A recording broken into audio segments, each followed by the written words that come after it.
Bonjour à tous et bienvenue. Je me présente, mon nom est Sarah et je serai votre animatrice dans le cadre de cette présentation qui porte sur les programmes de deuxième cycle de la Faculté de l'aménagement. Donc, il y a quelques petites précisions par rapport à cette séance. Donc, elle sera enregistrée. Votre micro sera donc fermé pour toute la durée de la présentation. La conférence est d'une durée de 30 à 45 minutes et prendra la forme d'une discussion. Donc, nous parlerons exclusivement de la vie étudiante avec quelques idées miennes et par la suite, nous répondrons à vos questions si le temps nous le permet.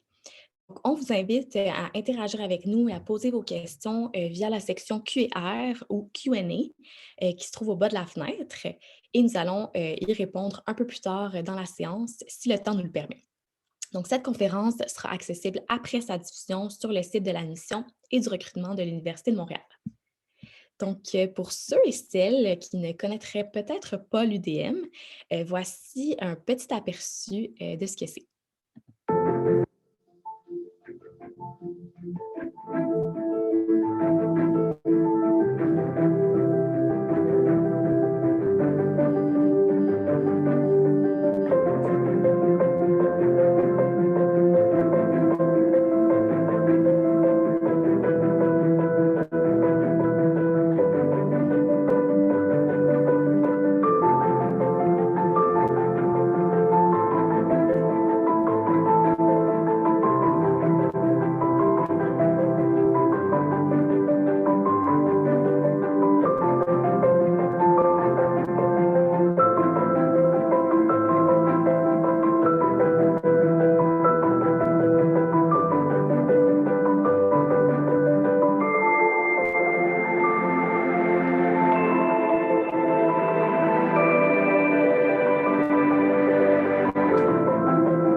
Voilà, aujourd'hui, nous sommes avec 4 étudiantes de la Faculté de l'aménagement qui vont nous parler de leur expérience étudiante là, justement à l'UDM. Donc, chers invités, je vous laisse vous présenter. Oui, alors mon nom est Myriam Desjutra. Pour ma part, en fait, je représente plutôt, disons, la maîtrise d'ESCO, design et complexité. Euh, Mon cheminement a débuté, en fait, je vais partir à partir du cégep parce que c'est important. C'est ce qui a construit, en fait, ma place aujourd'hui à l'université. Donc, j'ai fait des études en arts visuels et technologies, donc ce qu'on appelait avant pour le graphisme. J'ai poursuivi ensuite mon bac en design de l'environnement à l'UQAM. Puis, c'est le programme d'éco-design stratégique de l'Université de Montréal qui m'a attirée dans son enceinte. Et puis ensuite, j'ai fait la rencontre de plusieurs professeurs très inspirants qui m'ont incité à faire la maîtrise design et complexité où j'aborde en fait les démarches participatives dans le cadre de mon mémoire. Puis tout ça, en fait, pour parler de l'après un peu université, qu'est-ce que ça donne de faire tout ce cheminement-là? Bien, en fait, évidemment, ça m'a donné l'occasion de faire plusieurs stages en entreprise, en petite et moyenne entreprise. Puis actuellement, je démarre une OBNL qui travaille l'éco-conception. Bonjour à tous, mon nom est Justine Bédard-Thériault, donc je suis finissante à la maîtrise en architecture de paysage. J'ai également fait le bac en architecture de paysage à l'UDM et auparavant, j'ai fait un DEC en technologie de l'architecture. Donc, je fais présentement, en fait, mon mémoire sur les paysages post-industriels ruraux et en même temps, je travaille maintenant à la Ville de Montréal en tant que conseillère, en fait, en aménagement, donc au service de l'infrastructure. À travers mon parcours, en fait, à l'UDM, j'ai eu la chance de participer vraiment d'abord à des projets de petite échelle partant du jardin, plus tard, en fait, vraiment vers des gros projets d'infrastructure urbaine. Donc, en paysage, il y a vraiment l'opportunité de faire un peu de tout. J'ai aussi eu la chance de faire au baccalauréat, en fait, un échange étudiant en Argentine pour la durée d'une session, mais c'est aussi possible de le faire à la maîtrise. Donc, moi, personnellement, je me spécialise en patrimoine, puis aussi dans les relations que les gens entretiennent avec leur environnement. Puis, grâce au programme et grâce à mon travail, c'est quelque chose que j'ai la chance de faire quotidiennement. Bonjour, donc je m'appelle Chloé Lévesque, je suis une finissante de cette session à la maîtrise en architecture à l'UDM. Donc, lors de cette dernier atelier qui s'appelait « Penser et construire l'architecture pour habiter la ville », on a étudié un site en particulier qui est en qualification à Montréal, qui est l'îlot Molson et Radio-Canada. Comme on peut le voir. Ici, on peut voir les silos Molson, alors qu'ici, il y a la Tour Radio-Canada lors de visites de site qui était quand même assez importante pour l'ensemble des projets en architecture. Sinon, j'ai poursuivi mon baccalauréat aussi à l'UDM par le passé. Par la suite, je me suis aussi impliquée dans le montage de la page Instagram de la faculté, pas de la faculté de management, mais de l'école d'architecture de l'UDM. Autant qu'aujourd'hui, je prépare l'exposition des finissants de 2021 qui aura lieu en mai. Un des sujets qui m'a particulièrement intéressée lors de ma maîtrise, c'est le logement social et les coopératives d'habitation. Sinon, le programme est assez riche. J'ai eu la chance 2 fois au cours de mon programme de voyager pour mes études. La première fois pour un échange étudiant, ça c'était plus au baccalauréat que ça se produit à Barcelone, mais aussi en deuxième année, en première année de maîtrise, on a pu faire un séminaire à New York pour venir tisser des comparaisons entre la situation de Montréal et la situation new-yorkaise. Merci. Allô, bonjour, moi c'est Carolina. Je suis étudiante à la maîtrise en urbanisme. Je finis cette année, c'est ma dernière session de cours et après il faudra que je prépare mon mémoire. J'ai fait un premier cycle en musique et après j'ai fait un petit passage à la faculté de géographie où j'ai fait un certificat de géo qui était génial à l'UDM avant de commencer ma maîtrise à l'UDM. Je suis là pour répondre à toutes vos questions. Merci beaucoup à chacune d'entre vous d'être ici aujourd'hui. Donc, j'ai quelques questions à vous poser. Je vais y aller tout de suite. Donc, pourquoi avez-vous choisi l'UDM? J'ai choisi l'UDM parce que c'était clairement le programme en urbanisme c'était le programme le plus fort que j'ai pu trouver en urbanisme à Montréal. Sauf erreur, c'est le programme d'urbanisme, en fait, c'est un des seuls qui est reconnu par l'Ordre des urbanistes du Québec. C'est aussi vrai pour le programme de McGill, par exemple, mais ce n'est pas vrai pour le programme de Concordia. Donc, c'est quelque chose d'important pour vous, c'est quelque chose vraiment... Ça, le programme de l'UDM est extrêmement fort avec des profs et des chercheurs qui ont une influence très, très importante. Tous les jours, en fait. On voit que nos profs sont cités dans le journal un jour sur 2, donc ça, c'est pareil. Merci beaucoup, Carolina. J'ai une autre question pour vous, les filles aussi. Comment est-ce que vous décririez la vie étudiante dans votre programme? Donc, pour moi, la vie étudiante, c'était vraiment quelque chose de facile. Autant qu'on a une personnalité introvertie ou extravertie, à cause du travail en atelier qui est très important en architecture, surtout, je vais parler pour mon programme de maîtrise et autant au baccalauréat. La vie d'atelier, c'est très enrichissant. C'est vraiment un lieu d'échange où, bien sûr, on parle de nos projets, on parle de nos idées, etc. Avec les professeurs aussi, on entretient une relation assez proche, donc avec les professeurs d'atelier.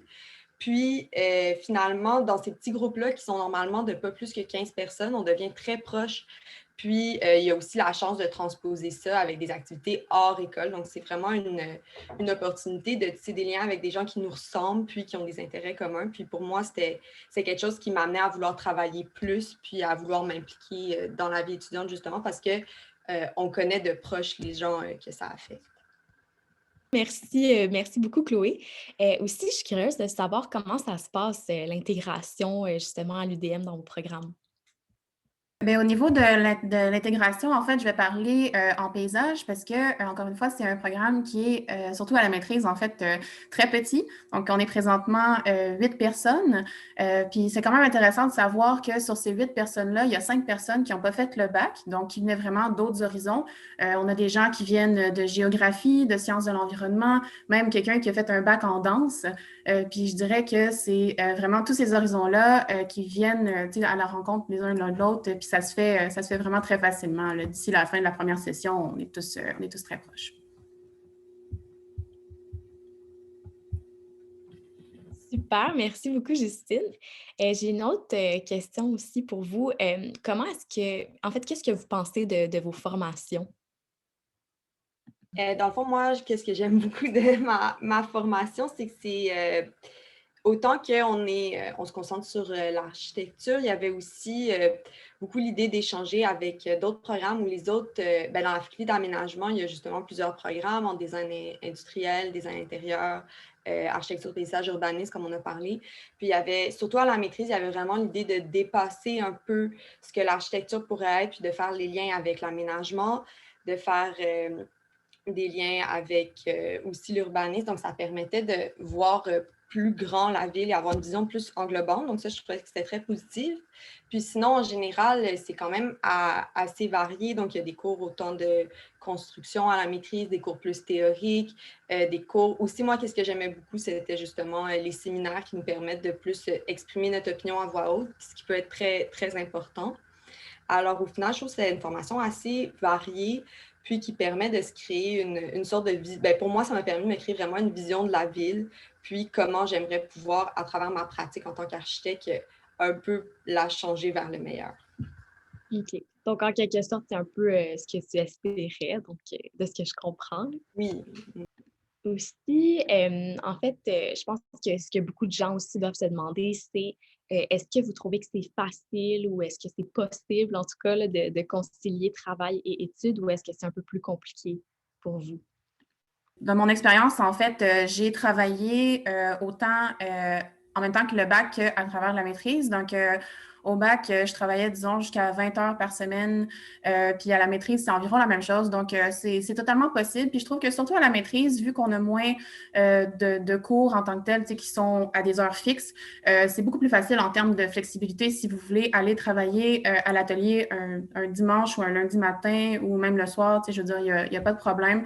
Puis de mon expérience, les employeurs aussi sont généralement quand même assez accommodants au niveau de l'horaire.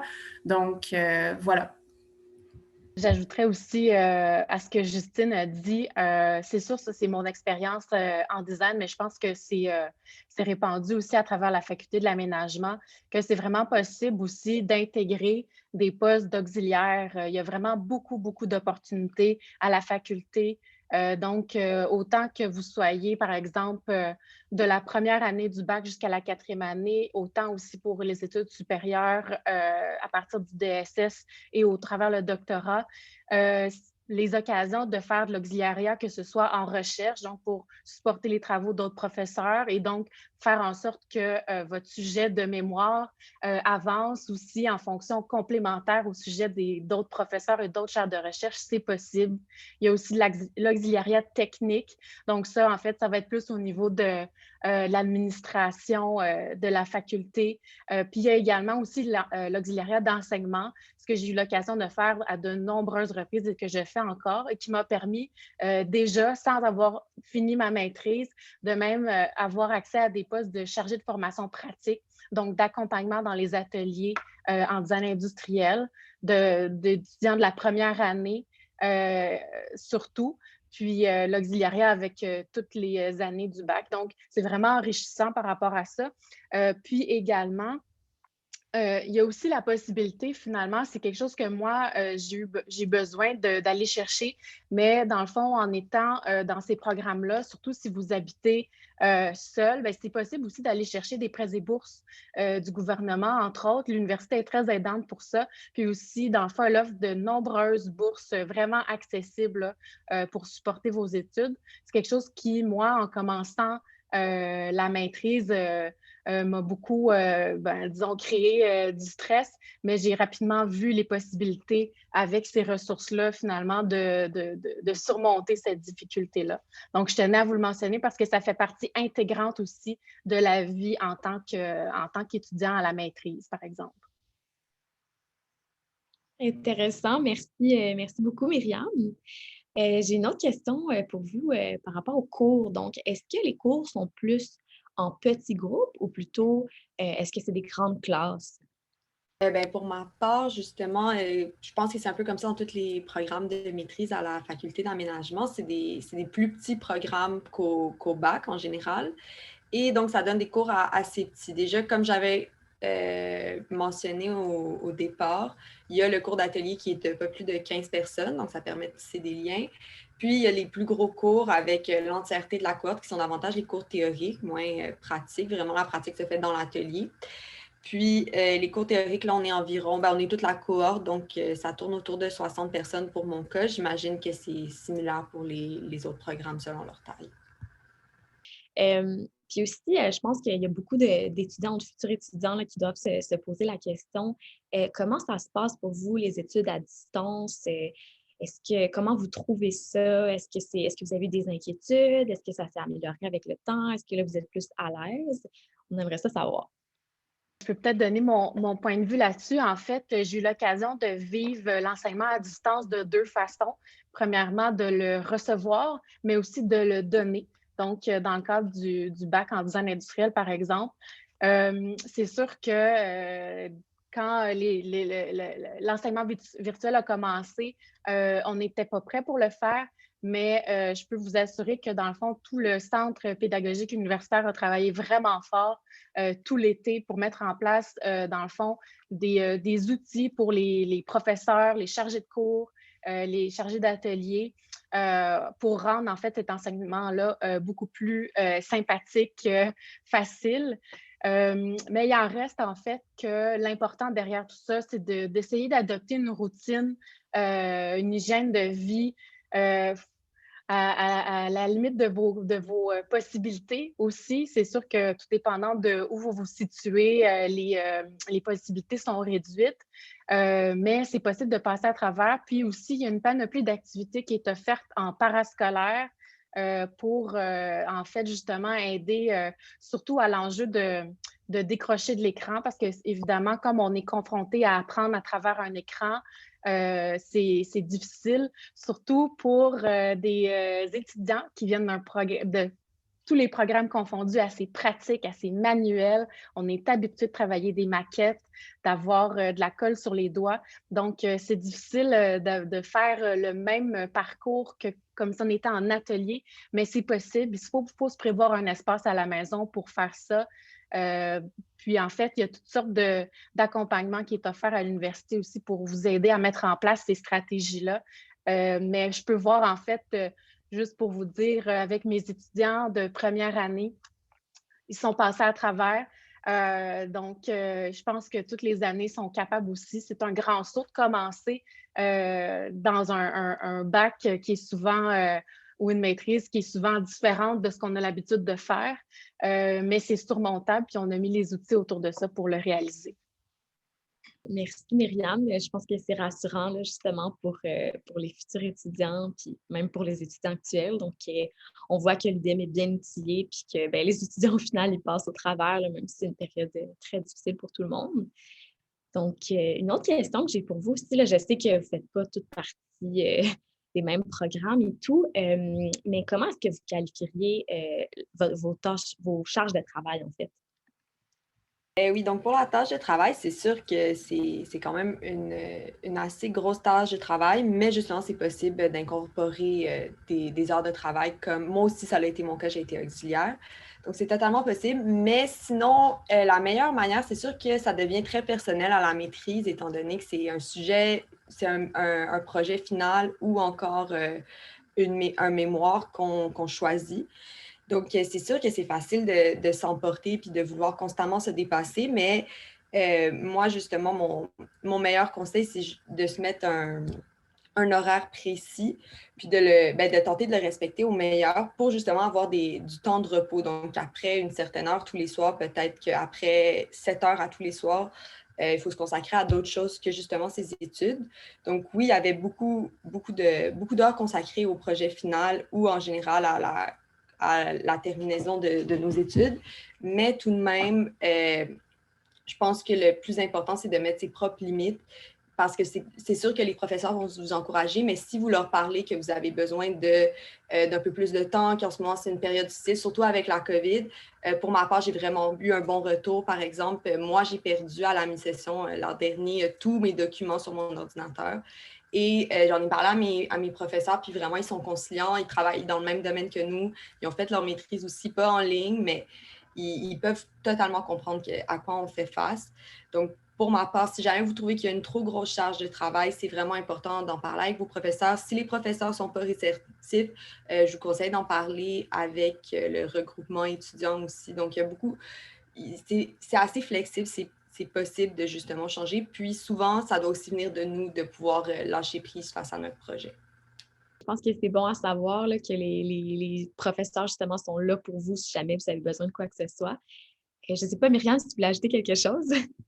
Oui, c'est ça. Ben, en fait, je seconde Chloé dans tout ce qu'elle a dit. C'est aussi tout à fait là, très, très réceptif au niveau du personnel enseignant puis de la direction. Mais je rajouterais aussi que par rapport à la charge de travail, en tout cas, par rapport à ce qui est du design, je vais parler pour moi parce que je pense que j'ai l'impression que les autres maîtrises sont quand même assez aussi dans les projets, alors que en design, on a aussi la possibilité de faire des maîtrises projets, mais aussi des maîtrises avec mémoire. C'est ce que je fais moi.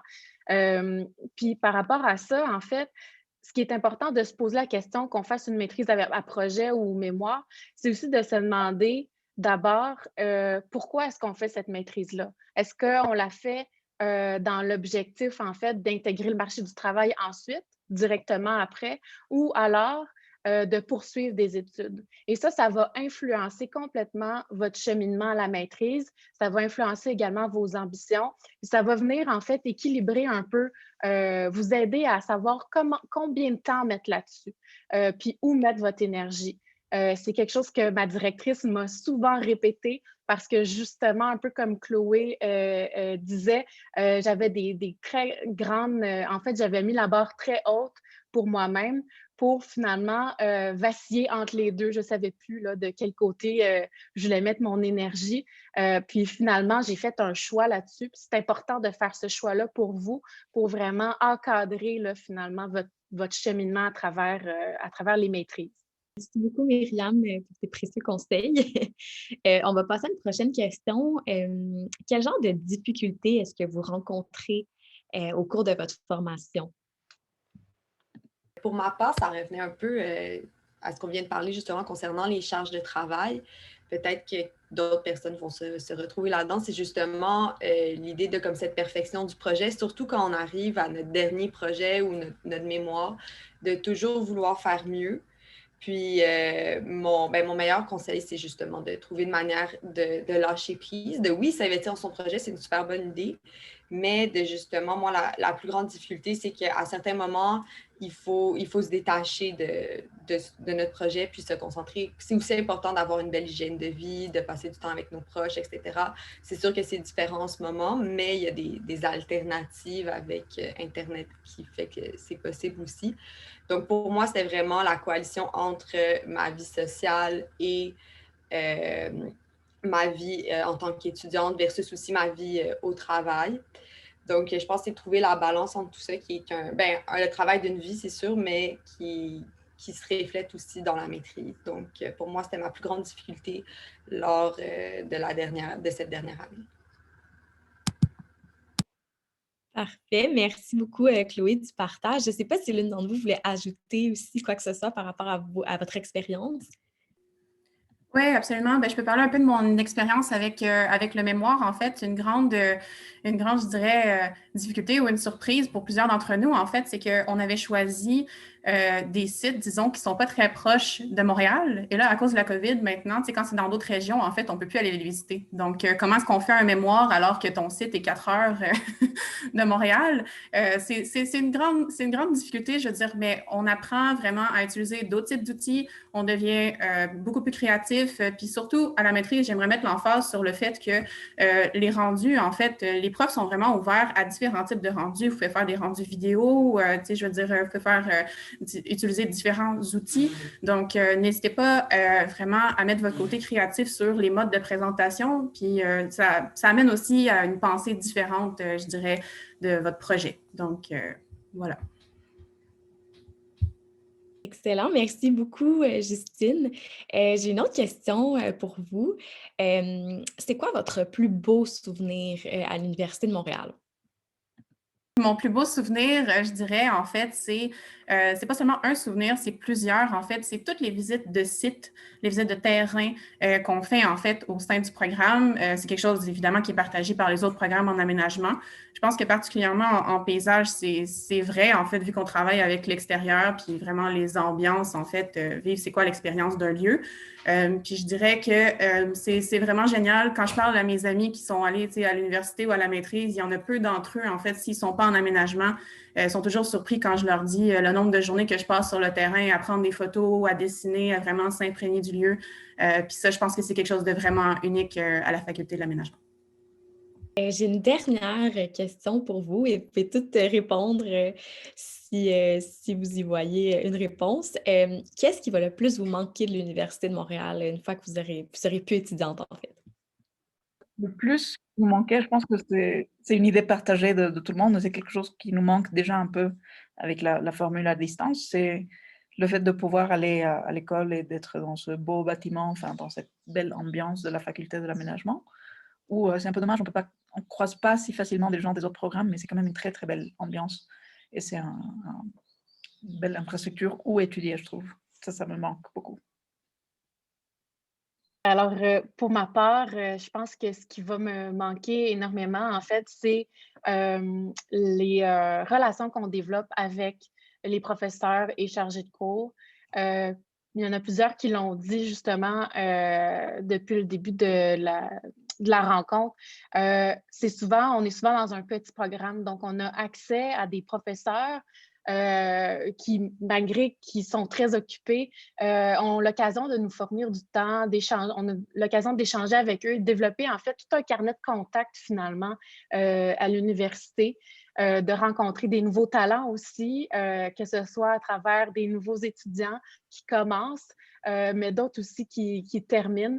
Donc, en fait, toutes les relations interpersonnelles, c'est quelque chose qui, moi, personnellement, va beaucoup me manquer parce que c'est une ambiance extrêmement effervescente. Autant en physique qu'en virtuel, en fait, j'ai pu expérimenter les deux. Puis ce qui est surtout enrichissant de tout ça, c'est justement de se dire qu'en sortant de ce programme-là, en fait, on reste en contact avec ces gens qui ont une implication pertinente dans notre domaine, qui souvent font de la recherche et qu'on va pouvoir aller solliciter plus tard dans le cadre de notre emploi ou de nos divers projets. Donc, c'est en fait des belles relations qui se manifestent tout au travers le parcours, mais également après.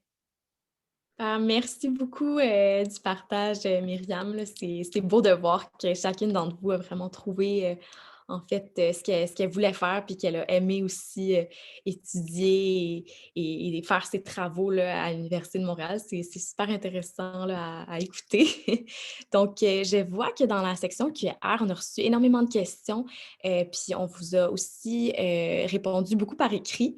Je vais peut-être en prendre une petite là, qui nous vient de Younes ici, qui demande, en fait, on en a parlé un petit peu plus tôt, mais peut-être qu'on peut un peu plus élaborer. Est-ce que c'est faisable de faire un job étudiant avec un programme chargé et les travaux pratiques? Je ne sais pas si l'une d'entre vous voudrait lui répondre.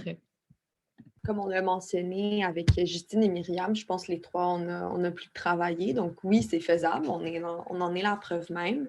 Mais c'est sûr que ça demande comme un peu plus d'organisation ou peut-être que par moment, il y aura des périodes où il y a plus de travail puis ça sera nécessaire de travailler un peu plus tard le soir, etc. Mais je crois que c'est tout à fait possible, mais que c'est important de justement être très organisé lorsqu'on prend cette décision-là. Merci, Chloé. Ah oui, Myriam, voulais-tu ajouter quelque Oui, chose? j'aime souvent compléter ce que Chloé dit. On ne se connaît pas, mais j'ai l'impression qu'on partage beaucoup de choses en commun. Oui, ben c'est ça, comme Chloé disait, effectivement, c'est possible. Moi, pour ma part, je n'avais pas le choix de concilier les deux. Des fois, on se retrouve dans cette situation-là. Et ce qui est particulier, en fait, des programmes en design, en architecture, en design intérieur, puis les différents DESS aussi, c'est qu'on est dans un environnement très créatif et on a la chance, en fait, de changer notre façon de penser dans une seule et même journée, ce qui facilite beaucoup l'intégration de l'information, mais aussi qui vient mobiliser notre énergie de façon complètement différente. Je ne dirais pas qu'on a plus d'énergie que dans d'autres programmes, mais ce que je dirais, c'est que, en fait, par la nature même de finalement notre spécialisation, ça fait en sorte que on est capable d'à la fois mettre du temps dans la théorie et dans la pratique, mais aussi de faire le lien entre les deux. C'est quelque chose que moi, j'ai pu beaucoup expérimenter. Puis je suis certaine que toutes les autres compagnes aujourd'hui également. Donc oui, c'est possible de lier les deux. Puis en fait, une petite dernière chose aussi, comme Chloé disait, c'est sûr que par rapport à la charge de travail, il y en a beaucoup, mais tous les programmes en aménagement demandent en fait de faire du temps le soir. Donc, que vous soyez en ligne ou en physique, c'est pas rare en fait de devoir rester jusqu'à 10, 11 heures à l'université. Je l'ai fait souvent à travers tout mon parcours, du début du bac jusqu'à même la maîtrise. Donc, c'est vraiment quelque chose qui fait partie de l'ambiance de ces types de programmes-là. Donc, c'est sûr qu'il faut être prêt à faire ça. Mais mon Dieu, les rencontres sont tellement positives qu'on ne voit pas le temps passer. Puis, c'est vraiment important, en fait, d'avoir ces moments-là pour échanger avec nos collègues et les professeurs qui restent aussi parfois tard pour finalement vraiment développer des projets qui sont pertinents. Donc, c'est ça. Je vais m'arrêter ici. Super, merci beaucoup, Myriam. Donc, voilà ce qui conclut déjà cette belle séance. Si jamais vous avez manqué une séance d'information qui vous intéressait, sachez que vous pouvez toujours la revoir sur la page vidéo sur demande du site de l'admission. Aussi, pour en savoir plus sur les dates limites et les conditions d'admissibilité, on vous invite à consulter les fiches descriptives des programmes sur le site de l'admission de l'UDM, encore une fois. Pour les programmes de premier cycle, il est possible de contacter l'admission par courriel, clavardage ou téléphone même, du lundi au vendredi. Et finalement, pour les programmes de cycle supérieur, vous pouvez toujours entrer en contact avec les études supérieures et post-doctorales. Donc voilà, merci à tous d'avoir été là et à très bientôt.